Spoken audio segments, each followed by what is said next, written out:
It's Wednesday, and I'm still not loving the getting up. And you'll notice my rash. You may have noticed my rash coming on. I think it's finally starting to get better because I figured out that I have these masks called KN95s that I love the way they feel on my face because I can talk through them because they stay away from my face, but they don't love me back. And finally, Grayson, I was telling Grayson that I was wondering if it was the mask because people looked at where the rash was and went, that's a mask rash. And so, oh, my coffee's nice and hot today. And I've been backing off on the sugar and it still tastes good. It's crazy. Um, but, oh, yeah, I should tell you actually. This is funny. I told David yesterday that he made his coffee too soon before me because I was used to the having to push the button twice on the coffee machine before I started mine. And yesterday he had just made a cup of coffee before me. And so when I went down and pushed the button, it squirted coffee and I didn't have my cup ready yet because normally I hit it once, I go get my cup, I put my cup under, I hit it twice. Well, guess what was waiting for me this morning right underneath the nozzle? My favorite cup. Oh, they're so sweet sometimes, husbands.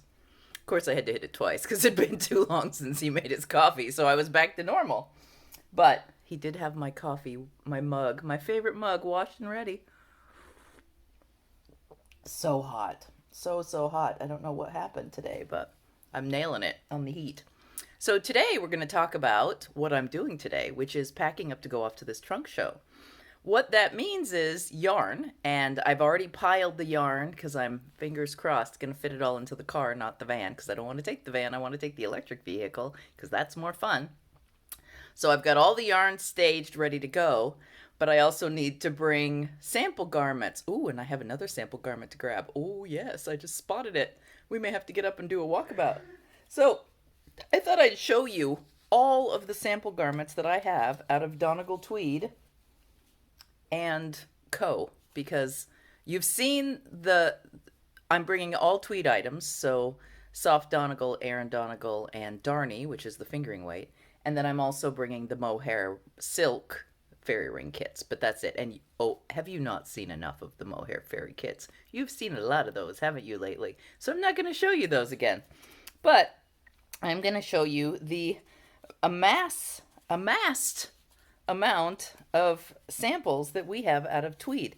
Now, most of this is due to Kelly because Kelly designs patterns much faster than I can. Gets them written out, gets them designed. So I'm going to just go through my pile because I've had to gather it up here. I'm putting like with like, so I want to make sure we have them together. One of my designs, Devil's Churn hat. And I have just fixed this pattern, so if any of you have ever tried to knit this and had trouble, it's not a problem anymore. It is a difficulty, though, because the braid and and now I know why, too, because I think we can fix this even easier. So on my Devil's Churn hat, I'm going to put it here so you can see it. On my Devil's Churn hat, you do a braid cable and you do a swirling cable, hence the Devil's Churn title, because it mimics the whoosh of water that you get at Devil's Churn on the coast. But see how mine's close together? Kelly, after I did mine, designed these mitts with the braid and the Devil's Churn whoosh, but she left a bigger gap in between these. And I think it makes this and this line up. So I need to go steal Kelly's version of the cable pattern and put it in mine. Although I do like the tight turn because it makes it more twirly. But it also makes it much more difficult to knit because your cable row gets thrown off. You don't always do a cable at the same time you do the braid cable, so it makes it a little difficult. Anyway, Devil's Churn. I have fixed the pattern even despite that. And then you make it as tall as you need it, but one skein is plenty. So that is out of soft Donegal. Let's just go through all the soft Donegal first. Here is, I'm going to have to get the title of this. Here is a cowl, also out of soft Donegal. I think it's called the Friend Cowl, I think. But I'm going to have to get a tag on that. So let's put that on the chair of things to address. This is ball of Belle of Baltimore shawl, and it's a good worsted weight design. It's just a wingspan shawl, so it's a simple triangular shawl. But notably, when you're doing lace designs on worsted weight, if you keep the lace simple, it shows up better. It's when you do super, super complicated designs that it begins to that the larger fabric overwhelms the design. The same is true for printed yarns. The more distraction you have in the yarn, the less you see the lace design. And so that's why often in cable and lace work, where you really want to see the texture over the design, you can go with more complicated stitches. But when you've got a yarn that's already busy or big, keeping the lace or the cables or the color work even simple helps. Man, it feels like my cup's heating it up even more. All right, next soft Donegal. Let's see what we got here. All right, it looks like you're next. I'm going to move this because I don't think Bella Baltimore has a label either. The next soft Donegal, oh, this is hard. My pile is too thick. I'm going to move stuff to the floor. The next soft Donegal pattern, and this is going to be a hard one to hold up for you. I'll put her on the mannequin and show you later. Is Blethen sweater. And I knit this years ago. In fact, I've gained weight since then. I'm not sure I can get it on. I should try it on. The sleeves were the dicey part. I should have made bigger sleeves. This was a tough one because the gauge on this was super big, and I had to knit down. I wasn't as adept at blocking my gauge swatches before I proceeded to knit, however. I ought to do this one again because my skills have come a long way. But cowl with the, or scoop, what do they call this kind? Yoke front, not bottom up yoke front design. It has a boy, the words are coming so well this morning. Oh, sorry, I'm gonna make you dizzy there. The words are coming so well this morning. Fancy cast off, can't think of the name of it. I'll put it in for you. All of the edges have this cast off, and cast on for that matter. The cast on was a crazy learning experience. I may have picked these up. I don't remember because it's been so long since I did this, but they have a matching. Also pockets, which is kind of fun. Very, very fun. Because you knit front back, and then and look at, I had no tension. After I did this pocket, I liked it so much. I tried it on another sweater, but it was cotton, and I could not get rid of the open spaces, so I had to do a patch pocket on the cotton instead.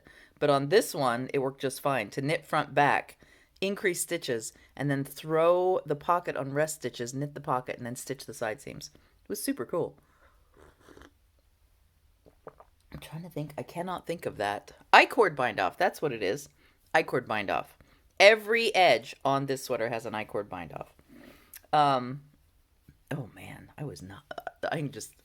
You know how you can see your mistakes once you go look at things later. I-cord bind off on the sleeve edge. Bottom up. I will put a picture of this on a mannequin for you to see later because it is impossible to see now. So yes, that's the Blethen sweater, and that's by Kate Davis. And yes, that's how you pronounce her name. All right, next is mixtures of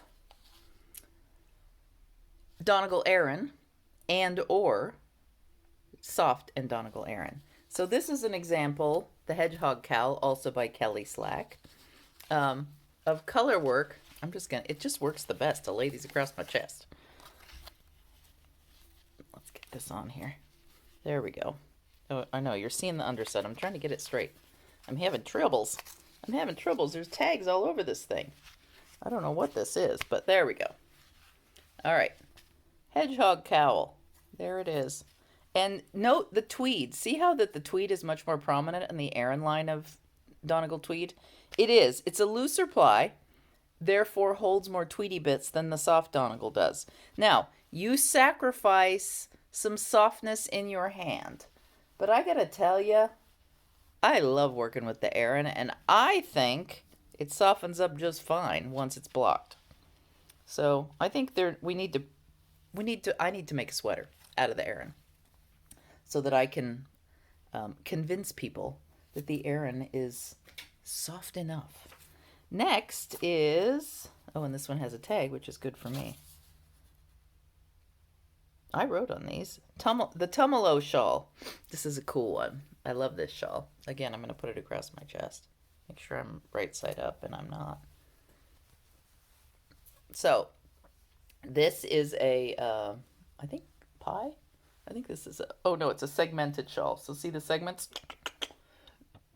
And this is a super fun knit. I believe it has a slip stitch in it. So it's a slip stitch, play on the slip stitch. And this is a mixture of soft Donegal, the oatmeal, and then using the colors of the Aran so that you get that very tweedy pop. And again, perfectly soft. Perfectly soft. Soft, soft, soft. And then we also have a small and a large version. Oh, and also the Pico bind off's kind of cool on this too. Here it is in a blue and turquoise with a smoky beard. But see, the Pico bind off too is cute. You could hang. I've often thought that it would be cool to have like stitch markers that you could leave in at the last, those dangly kind. And then on the very last row, when you do use your stitch markers throughout, and at the very end, put your stitch markers on a Pico bind off and leave them on the shawl.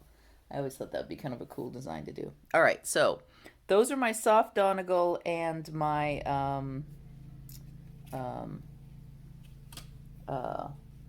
Aran Donegals, Tweeds. These are items. Oh, one more. This is, again, a mix of soft Donegal and Aran Tweed. The white is out of the soft. And then I think it's a mix, actually. I don't think all of this is Aran. I know the orange is. I think the turquoise is. Oh, yeah, the mushrooms are. Yeah, I guess it is. I don't know if that. The charcoal or the gray may not be because I may have had a scrap laying around. But this is my husband's mushroom Christmas stocking. And see his name's at the top. And I do have this pattern. I think it's a free pattern. I ought to put it up on the website if it's not already up there. Because you can buy the kits. You just have to pick your colors. But I taught a class a couple of years ago how to design your own Christmas stocking. And one of the gals who took the class is continuing to make Christmas stockings for her family ongoing. In fact, she just came in and got more yarn to make more for her family. So it's super fun. And all this is a top-down heel flap sock. 64 cast on. And then you go. And all you have to do is put designs around the top in the places you want, or do stripes, or do cables, or do nothing else, or do whatever you want. And then I did a little cable at the top just because I was bored. So I did a little twisted cable 2-on-2. Yep, it's a 2x2 twisted cable ribbing at the top. And that's it. That's all you have to do. And I'll probably teach another class this year because it was fun before I leave. I better do it before I leave. I'll have to do it in like September, October. Super fun. All you do is just use some graph paper and design, or go look on Pinterest because there's a billion of them out there, and pick motifs that you like. Think of the person who's getting the stocking and gear it towards them. So that's the end. Now that's really the end. Oh, the other thing I do is I throw that in the washer and full it. Washer and dryer to full it so that it, and you can do as much as just soak it in the sink and throw it in the dryer to full it, because that gets the stick of the colorwork sticks together and doesn't hit your hand as you put your hand in. All right, the next yarn, and since I have two sitting here, I'll show them to you. Darnie. I have two Darnies sitting here. Blue, baby blue, and light pink. And that is not their name. It's just what I remember. That's what I call them. I have, I'm going to take that one with me. I wish I had, there's a beautiful fall leaves one, that pattern that Kelly has written, but it's not, I don't have it here. I guess I need to knit the darn thing. We have a hat out of the oatmeal Darnie. I don't remember. Lois, I think it's the Lois hat. Don't quote me though. I need to tag these, clearly. I have the beach comber, I believe this is, or a finder's keeper's shawl, and this is just a straight end-to-end shawlette with waves clearly, and then the water's edge. These are Shetland designs, I believe, Shetland motifs. And then finally, this is the one I made, but it's designed by James Strebe, and I love this. It's almost as fun as the um,